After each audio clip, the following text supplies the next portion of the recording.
क्या नाम है आपका? सर मेरा नाम उर्मिला भगत है। आप कहाँ से आए हैं? मैं आई जी फरीदाबाद के पास एक अनंतपुर गांव है, वहाँ से आई। संत रामपाल जी महाराज की शरण में आने से पहले आपने क्या क्या साधनाएं की? सर मैंने सभी देवी देवताओं की भक्ति करी है, मुझे उनसे कोई लाभ नहीं मिला। जैसे मेरे घर में हर वक्त कलेश रहना, परिवार में जैसे कि लड़ाई झगड़े तो हर वक्त ही रहते हैं। मेरे भगत जी शराब भी पीते थे और फिर मेरे एक तरफ बेटा भी नहीं थे, बेटी बेटी थी, तो मैं हर वक्त कलेश में रहती थी। देवी देवताओं की पूजा करती थी, तो हमारे भगत जी कहते थे कि भाई देवी माता की जोत जलाई है ना जलाई, तो मैं जलाती थी, लेकिन मेरे को संतुष्टि नहीं थी। तो मैं कई बार तो मैंने ऐसे बोल दिया कि भगत जी मैंने जोत जला दी, लेकिन जलाती नहीं थी क्योंकि मेरी आत्मा अंदर से भर गई थी, विश्वास टूट गया था। और मैं अपने पति से यही कह देती थी कि मैंने जोत जला दी, जबकि जलाती नहीं थी। तो एक दिन मैंने अपने भगत जी से बोल दिया कि आज मैं भगत जी जोत नहीं जलाऊंगी। कह रही क्यों नहीं जलाएगी? मैंने कि मेरे अंदर से आत्मा भर गई, विश्वास खत्म हो गया, क्योंकि मैं उस दिन से ही भक्ति कर रही। भक्ति करते करते ही मुझे विश्वास नहीं है, ना जाने क्यों घर में कलेश खत्म नहीं हो रहे, तो मैं आज के बाद इनकी जोत नहीं जलाऊंगी। और जी फिर मैं बीमार होने लगी जी। फिर हमारे भगत जी कहने लगे कि तू बीमार हो रही है, चलो कोई बात नहीं है, अब तो मैं इनकी तुम शराब क्यों पी के आते हो? सबसे पहले तो मैं टेंशन में रहती हूँ। कह रहे ठीक है आज के बाद शराब नहीं पियो। और कहने लगे कि भाई एक दिन ऐसा आएगा कि हम शराब ही छोड़ देंगे। मैंने कि तुम शराब जब छोड़ोगे जब हम दुनिया में नहीं रहेंगे, तब शराब छोड़ेगी तुम्हारी। संत रामपाल जी महाराज की शरण में कैसे आए आप? जी मैं राजेंद्र भगत जी फरीदाबाद गए, उन्होंने मालिक के बताया कि भाई आप वाला में जाओ, मालिक से वहाँ भक्ति नाम डाल लो, अब वहाँ भक्ति करो। मेरी उस टाइम इतनी स्थिति थी कि मैं जिंदा लाश थी, ना मरण में थी ना जिंदे में थी।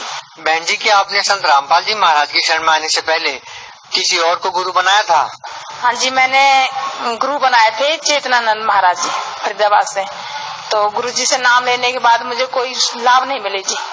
मैंने 10-12 साल वहाँ भक्ति करी थी, और भक्ति में परमात्मा उन्होंने गुरु जी ने बताया थे कि ओम तत्सत ये नाम भक्ति करनी है। और जी मैं जब भक्ति करने बैठे रही तो मुझे नींद आ जाए रही, तो मैं कह रही भगत जी ये कैसी भक्ति है, जब मैं नाम लेने बैठती तब नींद आ जाती है। तो भगत जी कह रहे भाई ये तो नाम तुझे करने ही पड़ेंगे। मैंने की भगत जी मेरे से तो मुश्किल हो पाएंगे। तो मैंने तो जी कुछ दिन करे और कुछ दिन ना, सब मालिक की दया से ठीक हो गए। और परमात्मा की दया से हमारे भगत जी की शराब भी छूट गई। और मेरे 16 साल तक जी बेटा नहीं था, मेरे पास बेटी थी।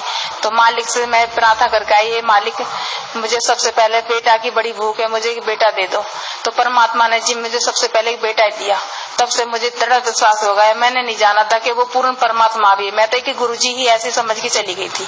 तो अब मुझे सच में विश्वास हो गया कि ये पूर्ण परमात्मा है, ये मोक्षदायक है, ये मालिक हमें पार करने के लिए आए हैं, ये भगवान है, ये कबीर गौड़ है। तो और जी मुझे बिल्कुल दृढ़ विश्वास हो गया इस बात से। बस बहन जी, पहले आपने संत चेतनानंद जी फरीदाबाद से उनको गुरु बना रखा था, अब आपने संत रामपाल जी महाराज को गुरु बना लिया है। बहन जी, ऐसा कहा जाता है कि गुरु नहीं बदलना चाहिए, गुरु बदलना पाप है, आप क्या कहना चाहेंगी? जी गुरु बदलना तो कोई पाप नहीं है जी, ये तो हम लोग हमारी जैसे सोच हम ऐसे ही बोलते हैं जी। कहने में तो कहते हैं कि गुरु बदलना ठीक नहीं है, लेकिन हमारी जब एक बीमारी नहीं एक डॉक्टर से कट रही तो हम दूसरे डॉक्टर के जा सकते हैं। जैसे कि मैंने पहले चेतनानंदी महाराज बनाए थे, उनके जाने से उनके रहने से मेरे कोई भी दुख दूर नहीं हुए।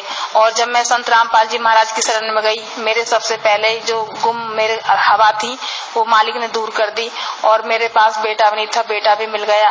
तो यही सब कुछ मिलने। बहन जी, जैसा कि आपने बताया कि आपको पहले सालों से भूत प्रेत की बाधा थी, संत रामपाल जी महाराज से नाम दीक्षा लेने के बाद वो एकदम ठीक हो गई।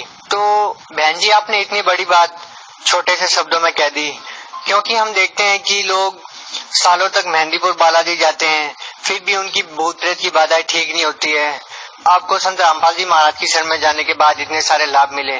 तो बहन जी, जो लोग आज भी भूत प्रेत की बाधा से ग्रस्त हैं, आज भी संत चेतनानंद जी महाराज फरीदाबाद से जुड़े हुए हैं, उन लोगों को आप क्या संदेश देना चाहेंगी? उन लोगों को आप क्या कहना चाहेंगी? मैं तो जी उनको सभी आत्माओं को यही कहना चाहूंगी कि पूर्ण परमात्मा आए हुए हैं, वो संत रामपाल जी महाराज है। आप गुरु जी समझ के उन पे गुरु जी मत समझना, वो पूर्ण परमात्मा, उनकी भक्ति करो, अब वो मोक्ष देंगे। वो पूर्ण परमात्मा, आप उन पे विश्वास करो और मैं तो जी बड़ी दुनिया में दुखी, मालिक ने ठीक कर दी। बहुत बहुत धन्यवाद। सच्चाई जी।